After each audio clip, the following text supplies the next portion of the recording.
탄핵 국면 지난 123일간 뉴스엔조이 편집국은 광화문과 여의도로 오가며 취재했습니다. 오늘은 현장에서 발로 뛴 기자들과 함께하겠습니다. 반갑습니다. 안녕하세요. 예, 오늘따라 표정들이 상당히 밝아 보이는데 소개 한마디씩 해주시죠. 편집장부터.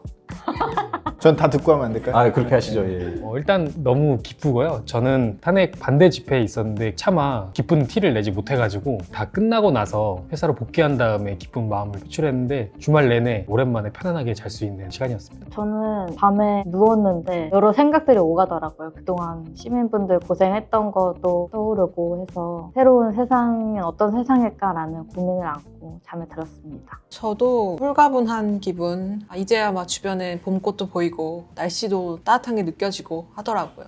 기쁜 건 뭐 다들 비슷한 마음일 것 같기는 한데 또 대선이라는 빅 이벤트가 또 남아있기 때문에 앞으로 또 60일을 어떻게 준비해야 되나 또 심란하더라고요. 네, 우리는 늘 발로 뛰는 거니까 또 열심히 해주리라 믿습니다. 알겠습니다. 본격적으로 들어가 보도록 하겠습니다. 우리가 탄핵 찬성 집회도 있었고 반대 집회도 있었고 일단 현장 분위기를 한번 들어보도록 할게요. 뭐 뉴스에서 보도가 되긴 했지만 우리가 가본 현장이랑 또 많이 차이가 있잖아요. 현장 분위기 어땠습니까? 네, 현장에 제가 한 오전 9시 정도에 도착을 했는데요. 반대 측 모여 계시는 쪽을 지나서 이제 가게 됐어요. 근데 거기는 이제 확실히 험악한 분위기여서 되게 긴장을 많이 하고 넘어갔는데 찬성하시는 분들은 안국역 서쪽에 많이 모여 계셨거든요. 거기는 좀 들뜬 분위기가 처음부터 있었습니다. 계속 시민들이 모여들고 계셨고요. 전날 밤부터 밤을 새고 그 옆에 있는 공원에서 돗자리 깔고 주무시는 분들도 계셨고 사전 집회가 이제 1시간 전부터 시작을 했고 선고가 이제 시작될 때 거기 모이신 분들이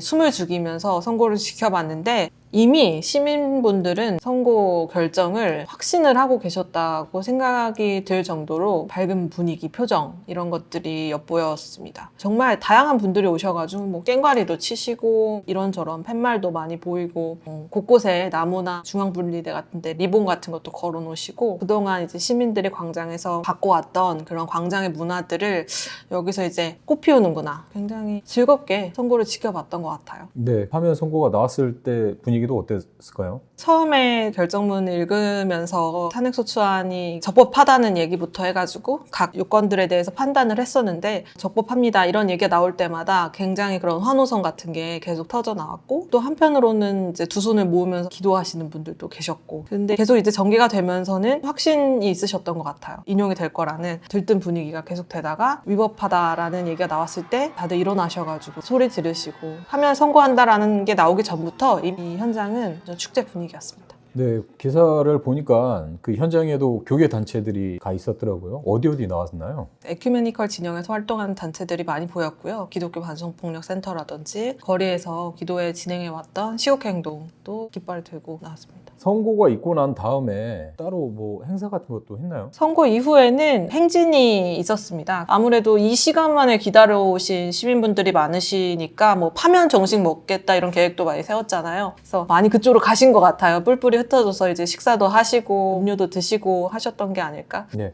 현장에서 만난 그리스도인들도 있었을 텐데 혹시 좀 기억에 남는 얘기 같은 게 있나요? 목사님들은 이제 탄핵 이후의 세계에 대해서 고민을 많이 하고 계시더라고요. 이게 이제 끝이 아니라 시작이다. 그동안 이제 교회가 이제 앞장서 왔던 선동에서 좀 돌이키고 개신교의 어떤 본질, 차별받고 소외받는 사람들을 돌아보는 그 개신교의 본질로부터 하나님 나라 이런 것들을 만드는 길로 나아가야 한다. 교회가 좀 앞장서야 한다. 사회 대개혁에 있어서 교회가 그런 역할을 해야 한다. 이런 얘기들을 많이 하셨습니다. 네, 중요한 말이죠. 자꾸 이 거짓 선동을 부추기고 때로는 폭력을 조장하기도 했는데 그런 부분에 있어서 좀 반성도 하고 교회가 차별받고 소외받는 이웃들과 함께해야 된다는 참 중요한 말씀이죠. 네, 다음에는 우리가 탄핵 반대를 염원했던 표현이 좀 그러네요. 탄핵 반대를 촉구했던 집회 현장에 기자들이 나가 있었거든요. 한남동 정광훈 목사가 있었던 데죠. 안디도 기자가 나가 있었는데 그때 상황 얘기 좀 들려주시죠. 네, 저희는 이제 한남동 관저 앞에 있는 볼보 빌딩이라는 곳에서 탄핵 반대 집회 참석자들이 모여 있었는데 최소 100여 명 이상이 이제 모여 있었고요. 의자에 앉아서 이렇게 주무시는 분들이 계셨어요. 철야 집회하고 이쪽으로 왔다 이런 분들도 있을 만큼 대단한 열정을 가지고 계신 분들이 많이 있었고요. 집회가 딱 시작하고 나서 연사자들이 상대적으로 좀 적게 올라오고 공연을 많이 했거든요. 충정가를 뭐 여러 번 부르고 재밌었던 거는 이번에는 그 EDM을 틀어서 마치 이제 클럽을 방불케 할 정도로 분위기를 띄우는 모습이었습니다. 분위기가 좀 띄워지던가요? 네, 그럼요. 네, 다들 이렇게 점프도 열심히 하시고 네, 탄핵이 기각될 거라는 거를 확신을 하고 계셨기 때문에 곧 파티를 한다 이런 마음으로 다들 이렇게 기쁜 마음으로 계셨는데 선고가 이제 시작됐고 문영배 재판관께서 쭉 읽어 내려가시면서 느낌이 좀 왔잖아요. 그러니까 이제 다들 뭐야 막 이런 반응, 한숨 푹 쉰다거나 고개를 내린다거나 이런 반응이 조금씩 있다가 마지막에 이제 주문, 윤석열 파면 이렇게 하니까 소리를 지르시면서 막 울기 시작했습니다. 굉장히 많은 분들이 눈물을 흘리시고 막 어떻게 막 초상집처럼 우는 분들이 굉장히 많았습니다. 그래서 사실은 이제 저도 주문을 들으면서 파면을 한다고 했을 때 너무 이제 긴장이 되는 거예요. 왜냐면 이제 예전에 서부지법 사태도 있었고 이분들이 이제 폭력 사태를 일으키지 않을까라는 걱정을 했는데 다행히 뭐 욕설을 내뱉거나 소리를 지르는 분들은 계셨지만 직접적인 물리적인 피해는 발생하지 않았고 대부분 좌절감과 슬픔을 표현하시는 분들이 많이 있었습니다.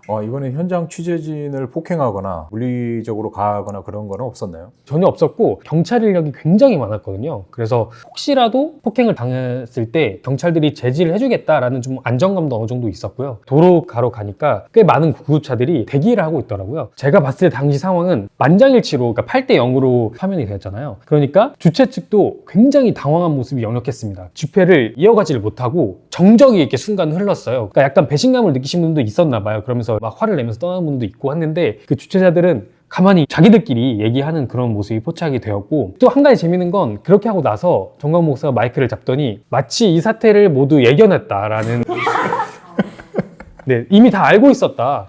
실제로 그렇게 말했습니다. 본인 입으로 이미 이제 느낌이 와서 국민저항위원회를 꾸렸다. 이제 이런 식으로 또 다른 논리를 펼쳤습니다. 알겠습니다. 같은 시간에 안국역 근처에서 탄핵 반대를 외쳤던 현장에도 우리 엄태빈 기자가 나가 있었죠. 당시 상황 좀 말씀해 주시죠. 네, 그날은 안국역이 폐쇄가 돼서 종로 3가에서 내려서 이제 헌법재판소가 위치한 안국역 인근으로 좀 걸어가서 이동을 했는데 사람도 너무 없고 조용해서 폭풍 전야인가 어딘가에 엄청나게 많이 몰려있겠다 이런 걱정을 하면서 도착을 했는데요. 처음에 장소를 잘못 찾아온 줄 알았을 정도로 사람들이 없고 박근혜 전 대통령 파면 선고 당시에는 안국역 인근이 굉장히 꽉 찼잖아요. 사람들도 많고 아무리 정광훈 목사가 한남동으로 모이라고 했어도 사람이 이렇게 없을 수 있나 하는 생각이 들었습니다. 안국역 인근에서는 탄핵 반대 세력이 두 군데서 모였는데 탄핵 반대 범국민 연합 집회가 종로 서방서와 현대빌딩 사이 율곡로에서 이루어졌고 운현군과 천도교 회관이 있는 3일대로에서 이제 탄핵 반대 세력이 모였습니다.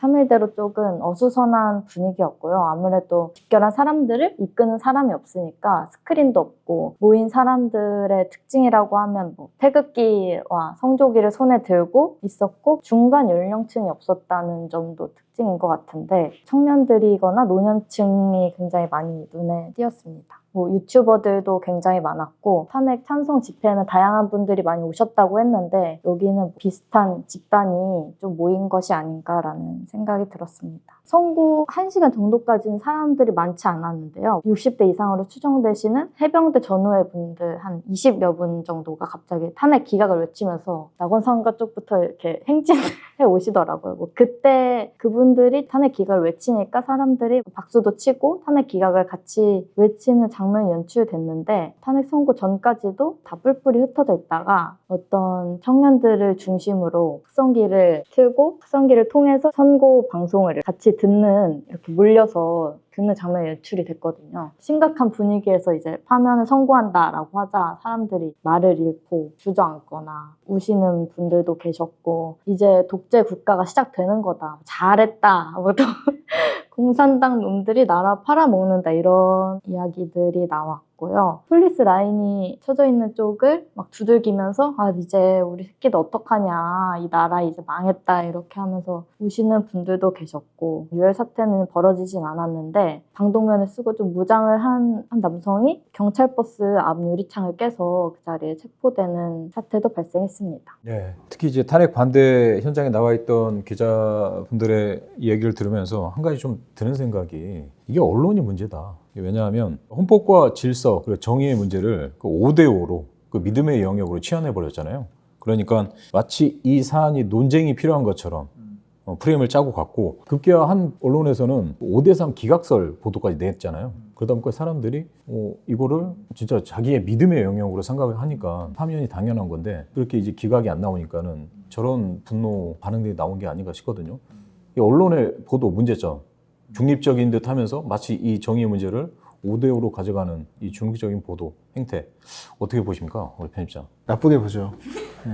굉장히 나쁘게 보죠. 예. 그러니까 마치 이제 전광훈 쪽하고 시민사회 쪽하고 5대5를 팽팽해서 이게 왔다 갔다 하는 것처럼 사람들이 긴장도 하고, 사실 뭐 그렇게 해야 조마조마하면서 기사도 많이 읽고 하니까 그런 게 아닐까 싶기는 한데, 아닌 거는 아니라고 정확하게 얘기를 하고 팩트도 좀 체크를 하고, 예를 들어서 뭐 저희가 전광훈이나 소년보 집회에서 무슨 얘기가 나와도 그거를 아주 중요하거나 심각한 얘기가 아니면 고지고대로 쓰진 않잖아요. 왜냐면 이제 단순히 전달하는 것 이상의 의미가 없고, 근데 이제 교회나 사회에 미치는 영향이 큰 발언이라고 한다면 저희가 비판적으로 접근을 해서 쓰기는 하지만, 근데 그냥 무조건 이걸 받아쓰기 식으로 하면은 당연히 사람들이 봤을 때는 좀 기계적 중립을 추구한다, 이렇게 생각을 할 수 있을 것 같고, 저희도 좀 탄핵 전국에서 그런 부분을 많이 고민했습니다. 무분별하게 마이크를 대주는 이런 행태에 대해서는 한번 자성해야 되지 않을까? 이번에 또 교계 언론들 중에서도 아주 뭐 나팔수라고 해도 과언이 아닐 정도로, 그게 언론이 아니고 그냥 진짜 기관지 같은 느낌으로 보도하는 언론들이 또 많이 있었잖아요. 예전에는 그래도 그 논조가 그러니까 그런 보도를 많이 했다 이렇게 생각을 했는데, 그게 아니고 그냥 이제는 대놓고 기관지처럼 이번에 이렇게 보도를 많이 해서 그 선량한 국민들하고 또 교인들을 많이 미혹하게 하는 게 아닌가, 그런 좀 문제의식을 많이 가졌었습니다. 네. 그런 부분에 있어서도 뉴스앤조이가 계속 경각심을 가지고 지켜보도록 해야겠죠. 이번 탄핵 국면에서 유독 많이 등장한 단어가 있는데, 중국, 중국인, 또 화교, 이런 중국과 관련된 단어들이 굉장히 많이 SNS에서 바이럴이 됐거든요. 파시즘의 한 전조 증상이죠. 우리 사회에 무슨 문제가 있을 때 특정 세력을 타겟팅해서 공격을 하고 사회가 안고 있는 문제를 다른 곳으로 시선을 분산시키려고 하는, 분명 그런 의도에서 중국과 관련된 이야기가 많이 돌았는데 가짜뉴스가 엄청 많았습니다. 거의 과장 왜곡된 뉴스가 엄청 많았는데 저희 뉴스앤조이가 이 점을 한번 다뤄보려고 합니다. 나수진 기자가 준비하고 있다고요? 네, 그동안 극우 집회에서 중국 관련된 이야기가 많이 다뤄졌는데요. 이전까지는 한국교회가 중국에 대한 얘기 별로 하지 않았거든요. 주로 이제 동성애 반대를 많이 내세웠었고, 그걸로 이제 세를 결집하는 모양새가 있었는데, 탄핵 전국에서는 중국과 관련된 그런 이슈들이 많이 부각이 됐어요. 상대적으로 차별금지법이라든지 동성애 얘기가 쏙 들어갔거든요. 이거를 이제 저희가 좀 분석을 해봤고, 실제로 이런 주장들이 당사자 중국인 또는 동포들을 대상으로 사역하시는 목사님들께서는 어떻게 생각하시는지 이런 이야기를 들어봤습니다. 네, 정말 중요한 주제거든요. 이게 타겟팅을 새로 설정했다는 의미이기도 하잖아요. 보수 극우 진영이. 네, 지금 이제 정산하고 뭐 승복한다는 메시지를 내놓으면서는 또 차별금지법 얘기가 다시 나오잖아요. 이런 것도 좀 주의 깊게 살펴봐야 될 지점이라고 생각합니다. 대표 종중 얘기 들어보세요. 종중? 또 종북의 그런 일환이에요. 제가 연한 이씨인데 그 종중이에요. 그러니까 구글에 종중 치면 그거밖에 안 나와요, 원래는. 네. 근데 이번 넉 달 동안 갑자기 종중이 나와요. 종중. 종북만 있었잖아요. 그동안. 종중 세력, 종북 세력. 이게 우스갯소리로 할 얘기 아니라 새로 이 타겟팅을 한 것 같아요. 예전에 동성애자, 성소수자였는데, 물론 지금도 그렇게 하고 있는데, 저희가 생각하기에는 이제 동성애 혐오는 교인들 내수용. 근데 이제 이 탄핵은 전 국민을 대상으로 해야 되잖아요. 네. 그러니까 내수용이 안 되고 수출용이 필요한 거예요. 대외용. 저희는 일단 그런 좀 문제의식을 가지고 취재를 좀 하고 있습니다. 그렇죠. 일반 시민들은 사실 동성애에 대해서 크게 반감이 없거든요. 설문조사 해봐도 그렇고. 근데 이 중국 하면 진짜 SNS에서 이 중국 동포 자녀들은 의대, 약대가 되게 쉽게 갈 수 있다. 그래서 우리 자녀들이 피해를 입는다. 이런 주장이 어마어마하게 발휘되거든요. 전혀 사실이 아니죠. 예. 이런 식으로 자꾸 몰아간다는 거죠. 반감을 키우고 혐중 정서를 키우고 있다. 그 탄핵 반대 집회 때 유튜버가 잠깐 등장을 했거든요. 안국역 쪽에. 중국인인지 모르겠는데 중국 말을 하니까 이제 주변 참가자들이 엄청난 욕설을 하면서 이렇게 때리려고 하는 거예요. 그분이 도망가셔서 유혈 사태가 벌어지진 않았는데 잠깐 이렇게 둘러싸고 꺼져라. 위협을 가하면서. 네, 위협 가하면서 20, 30대 남성들이 엄청나게 이렇게 몰고 가려는 상황이 발생하기도 했습니다. 실제로 저희가 파면 선고 전에 인터뷰를 좀 진행을 했는데 왜 나오셨냐 했는데 중국의 나라가 팔아먹게 생겼으니 그걸 막기 위해서 나왔다. 뭐 중국이 지금 청년들 다 일자리 빼앗고 있고 우리의 이익을 가져가려고 하고 우리나라를 노예로 부리려고 하는데 그걸 참을 수가 있겠느냐는 반응들을 보였습니다. 진짜 심각합니다. 네, 이게 이제 시작 단계일 수도 있는데 누군가를 또 혐오하고 타겟팅하고 아무튼 정말 민감하고 중요한 이슈인데 잘 취재해서 보도해 주길 바랍니다.